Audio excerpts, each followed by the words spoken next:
북한이 핵실험과 미사일 발사로 국제사회의 초강력 제재를 받는 상황에서 다음 달 6일 7차 노동당 대회를 개최한다고 공식 발표했습니다.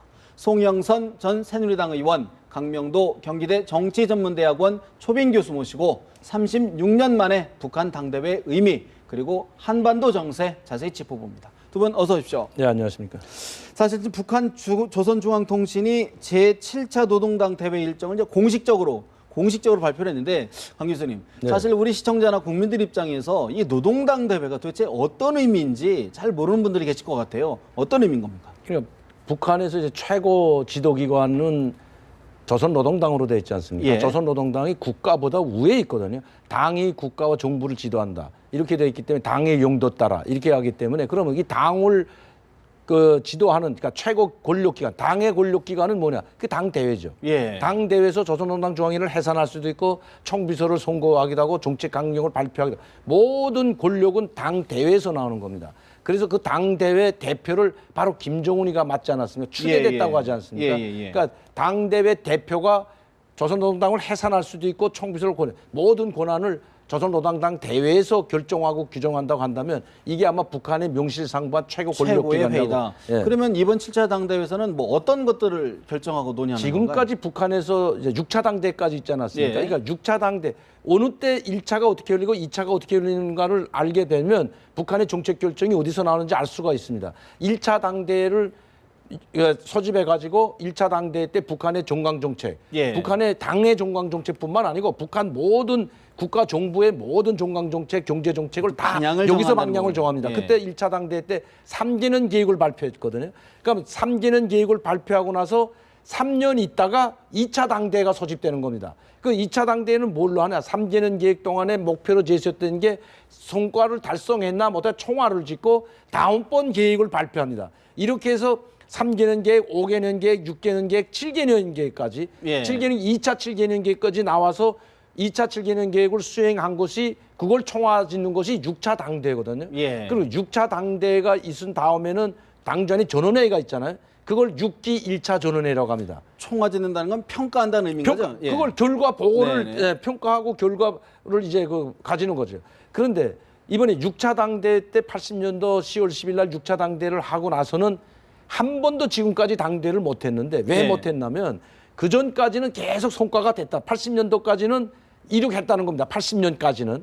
6차 당대 있을 때까지는 2차 7개년 계획의 성과를 다 달성하고 그 다음에 6개년 계획을 발표했는데 그게 마이너스가 된 거죠. 예. 80년 6차 당대 때 종강정책을 발표하고 경제정책을 발표한 10대 경제정책이라는 거, 뭐 강철공업, 전력공업, 석탄공업 이런 것들이 있는데 이게 하나도 하지 못했기 때문에 김일성이 있을 때도 못한 겁니다. 그렇다 그러면 이번 7차 당대회에서는 그럼 어떤 뭐 좀 가시적인 뭐 성과라든가 어떤 결과물들이 있기 때문에 이걸 여는 건가요? 제가 볼 때는 6차 당대회에서 지금 강 교수님 말씀하신 것처럼 어떤 총화에서 내놓을 만한 게 없어서 바로 7차를 안 한 것도 있지만 못한 것보다 저는 안 했다고 생각하는데, 왜냐하면 그보다 더 중요한 거는 사실은 80년 6차 당대회가 굉장히 중요한 게 하나의 변곡점입니다. 예. 왜냐하면 당대회를 통해가 지도자를 완전히 명시한 건 처음이거든요. 그러니까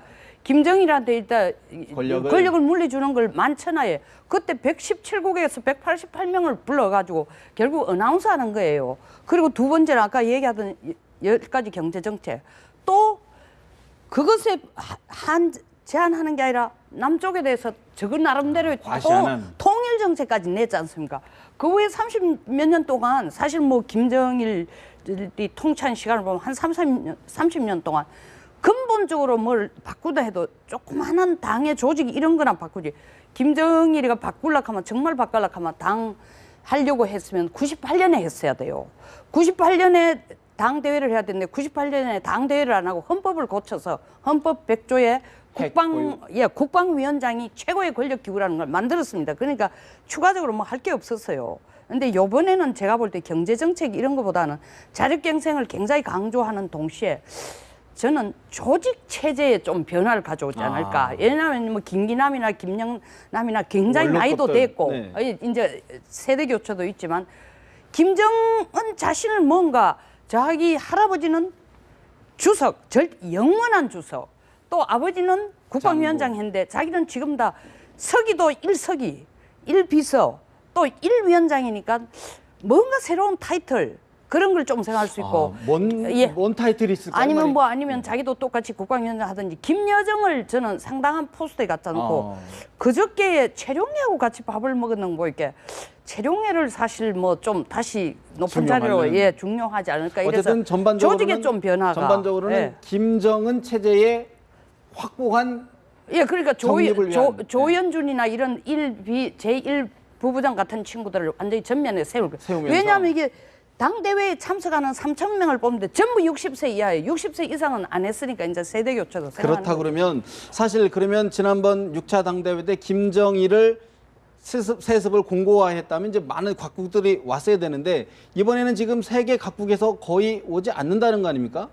그러니까 갈 사람이 누가 있겠습니까? 누가 지금 오겠어요? 이 상황에서 국제사회에서 이제 유엔의 제재를 받고 있는 나라에 그리고 제재를 받고 있는 중에도 지금 미사일 발사를 하고 또 있는데. SLBM이라는 걸 또 발사하고 계속 도발을 하는데 요게 갖다 찍히죠. 우리말로 말하면 찍히기 때문에 국제사회 이 집단 속에서 찍히게 되면 아주 왕따 당하는 거 아닙니까? 그러니까 중국은요. 중국은 예를 들어 지난해 10월에는 류인산이 엄청 큰 갔죠. 사람이 갔죠. 이번에 어떻게 갈 거로 보십니까? 이번에도 가긴 갈 겁니다. 그래도 공산당이고 노동당이기 때문에 같은 그 사회주의권 안에서 갈 겁니다. 베트남도 가고 라오스도 가고 뭐 이제 캄보자도 가고 어느 그 동남아에서 북한을 지지하는 어떤 나라들 있지 않습니까? 그래도 그 나라에서 가되면 최고위급을 보내는 게 아니고 좀 그래도 비중 대표단으로 그러니까 당 공산당 대표단으로 가는 단체는 많을 거예요. 나라는. 그러니까 공산당이라는 명칭을 가진 대표단은 공산당이 단 한 명이 있더라도 미국 공산당도 있지 않습니까? 이런 식으로 한 명씩은 갈다. 그걸 또 포장을 하겠죠. 근데 여기서 중요한 건 뭐냐면 이자 우리 성영선 전 의원님도 말씀했지만 김정은하고 김정일하고 김일성이를 정리해야 됩니다. 이제는 자기네 이번에 목적도 나왔습니다. 김정일, 김일성 동지의 영원한 당을 더 강화 발전시키기 위해서. 그러니까 김일성, 김정일 정리하고 새로운 김정은 시대를 선포해야 되는데 아무것도 없어요. 그래서 수소폭탄이라는 명칭도 수소폭탄이라고 하고 자기네가 한 건 군사력 강화밖에 없습니다. 이제 이 바탕 위에서 경제정책을 10대 경제정책을 또 발표를 할 겁니다. 김정은이 자기가 앞으로 6개년 계획을 내놓을지 7개년 계획을 내놓을지는 모르겠지만 경제정책 6개년 계획을 발표를 합니다. 이 6개년 계획이나 7개년 계획이 끝나면 또 당대회를 합니다. 그거 끝나고 나서. 근데 그거 끝나고도 그전에 못했다는 거죠. 그거는 성현 전 의원님께서 말씀한 것을 저는 공감하기 때문에 더 말씀 안 드리고 뭘 발표하는지 상당히 중요하다는 거죠. 이 시점에서. 결국에는 결과물이 뭔지가 주목이 된다. 그런 부분인데 저는 센세이셔널한 거 기대 안 합니다. 왜냐하면 벌써 먼저 잔치하기 전에 너무 떠벌려 놨어요. 왜냐하면 미사일과 핵 경제 병진 노선이라는 그걸 대외적으로 떠드는 만큼 뭔가 대내적으로 그걸 증명해 줄 자료를 이때까지 껍질이거나 말거나 이때까지 많이 했으니까 아까 강 교수가 얘기한 것처럼 경제 문제에 대해서 조금 언급은 하겠지만 그게 몰두할 건 안 된다는 거죠. 그렇다 그러면 5차 핵실험이 하나 남은 카드 중에 하나인데 어떻게 보십니까? 가능성? 저는 5차 핵실험을 한다면은 날짜를 5월 5일이나 5월 10일로 잡고 있습니다. 특정하신 이유가 뭐 어디에 있습니까? 왜냐하면은 두 가지 이유입니다. 첫째, 70일 전투가 끝나는 게 5월 2일이에요. 70일 전투를 끝내고 노동당 대회하는 시간적인 여유가 2, 3일 정도 있는데 둘째 이유는 기자단들 보고 뭐라 하겠냐면 3일에서 10일이나 아니면 5일에서 12일을 오라는 거예요. 그러면 이 3일, 10일이 될 경우에는 노동당 대회를 제가 볼 때는 6, 7, 8로 끝내면서 10일 날 피날레로 이걸 하거나 아니면 6, 7, 8 하기 전에 4일이나 5일 날 이거를 터뜨리거나 그래서 이 7차 노동당 대회 전후로 한다면은 4, 5일이 아니면 90일이 될 효과를 극대화시킬 수 있는 왜냐면 기자단들까지 와가 사진 찍어가 온 언론에 내면은 뭐라 그러겠어요. 미국 더더구나 오바마가 너 정말 죽일 수 있지만 내가 지금 참는다라고까지 얘기한 게 사실은 이 한일 관계 이런 자기 동맹국 때문에 안 나가지만 다른 얘기는 중국 제발 북한 좀 길들여라. 내가 멀리서 태평양 건너와가지고까지 이렇게 길을 들여야 되겠나. 옆에서 좀 하라 이 의미도 있거든요. 그러니까 어쨌든 제가 볼 때는 왜 23일 날 사실 한다고 나라가 난리를 쳤는데 네네. 쇼는 다 해놔놓고 23일을 성동격서식으로 SLBM 사실은 점화하는 실험 했지 않습니까? 네. 쇼를. 그러니까 지금 그 앞에 자꾸 준비시키는 것은 어텐션은 계속 주지만 일단 오늘 국정원 발표는 아직 핵실험 날짜는 정해지지 않은 것 같다라는 게 공식 입장인데 우리 강 교수님 보실 때는 가능성. 이미 뭐 준비는 다 해놨고 4차 핵실험할 때도 몰랐잖아요 전혀. 그렇죠. 왜냐면 그 전에 이미 작년 10월 12일 7차 그 70주년 맞으면서 한다 만다 이런 소리가 많이 나왔는데 스위치 누리는 것까지 어떻게 그걸 감지합니까? 그런데 이번에도 이미 다 준비를 해놨다는 감지했기 때문에 이제 성영선 전 의원님 말씀했듯이 극대화시키기 위해서는 그 전날 지금 시간적인 별로 없어요 사실은. 이제 해봤자 오히려 찬물 끼얹는 거로 될 것 같습니다. 축제에.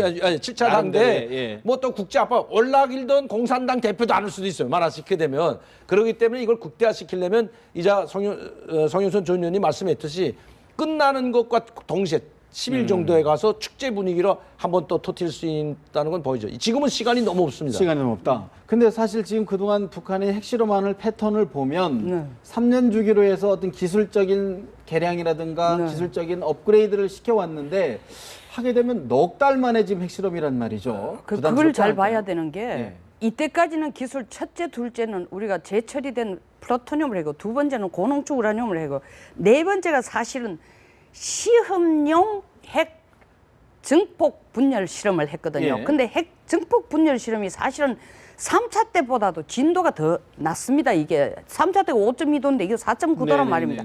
그리고 거의 파인 데가 없어서 어떤 분들은 뭐 규모를 줄였다 하는데 절대 북한이 규모를 줄였을 게 아니고 핵 분열 증폭 그 실험 자체가 그리 성공적이지 않으니까 이번에는 그걸 좀 더 강화하는데 그냥 기폭 실험만 하는 게 아니라 탄두 물질을 넣어가지고 한번 해보지 않을까. 네네. 그럼 어떤 차이가 있는 겁니까? 그렇게 되면? 아니 기폭 실험은 이때까지 했는 게 계속 기폭 실험이죠. 폭발 실험만 했는데 네. 실질적으로 핵 탄두 물질을 넣는 건 핵 탄두가 실질적으로 제대로 터질까 안 터질까를 어마어마한 충격이 있는 거 아닙니까? 어마어마한 충격이 있는데 이게 실질적으로 성공하려면 한 20킬로톤은 돼야 된다는데 제가 왜 5일이나 10일쯤 하겠다 한 것만 기자단을 이렇게 자꾸 불러 모으는 게 네. 뭔가 미국 봐 너들 전 세계 제재하지만 우린 이렇게 하는 거야라고 보이려면은 시시한 걸 못 하는데 그 결심을 하려고 하면 이번에 정말 또 실패를 하면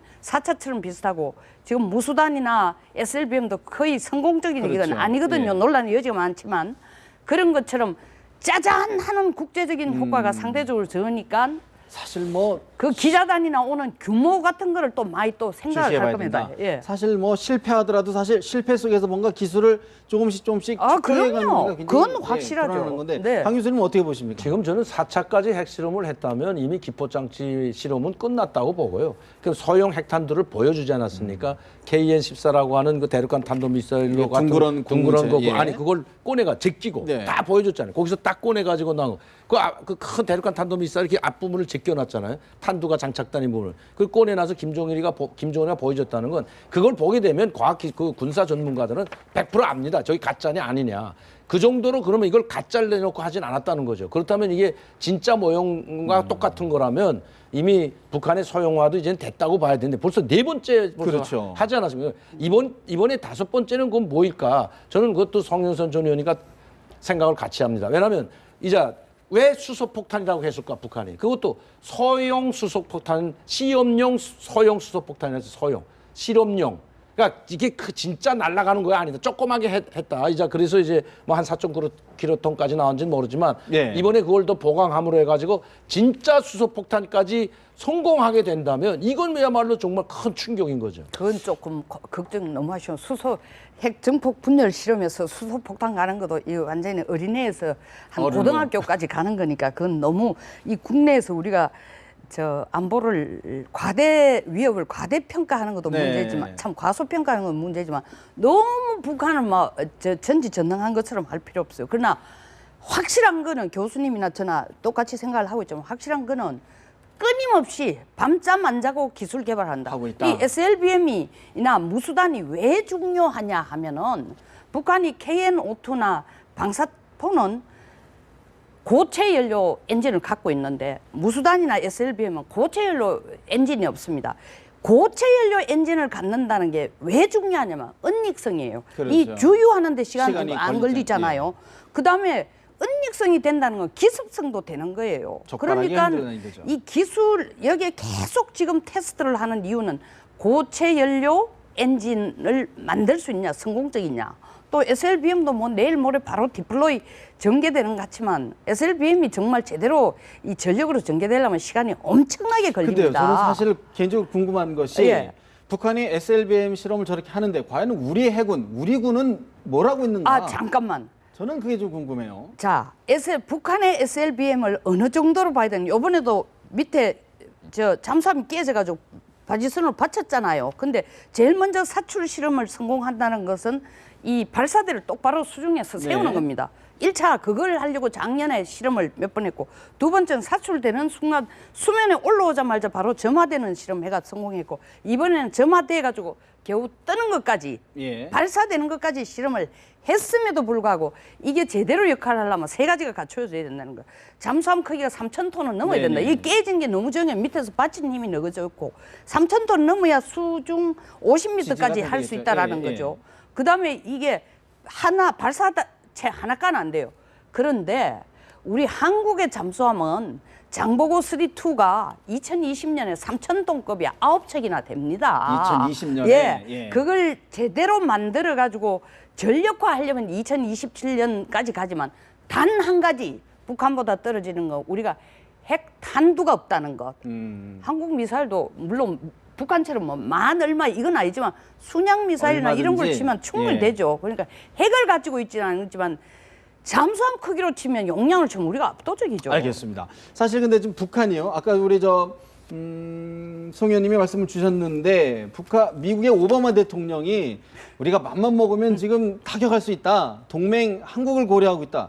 이거 어떻게 들어보면 참 공개적으로 하기 쉬운 이야기는 아닌 것 같은데 어떻게 듣고 계십니까? 근데 그때는 뭐 지금은 그 이야기를 했지만 실제 액션을 취하려고 했던 적이 있잖아요. 94년도. 네네네. 클린턴 대통령이 그때 클린턴 행정부 시절이지만 그때 그 영변 핵단지를 폭격하겠다고 폭격하려고, 실제 예. 뭐 B2 스텔스 폭격기 2대가 정찰까지 하고 왔다 이런 이야기까지 있지 않았습니까? 그런데 왜 못했냐? 한국이 말려서 못했다. 그때는 사실 미국은 적극적으로 공격을 하려고 했고 한국 정부나 우리 한국에서는 하면 안 된다. 전쟁이 날 수도 있다 해가지고 못하게 했다는 이야기가 있기 때문에 네. 미국은 항상 그런 군사적 옵션도 염두에 둔다는 겁니다. 그러니까 아까도 이제 우리 저 오바마 대통령이 예.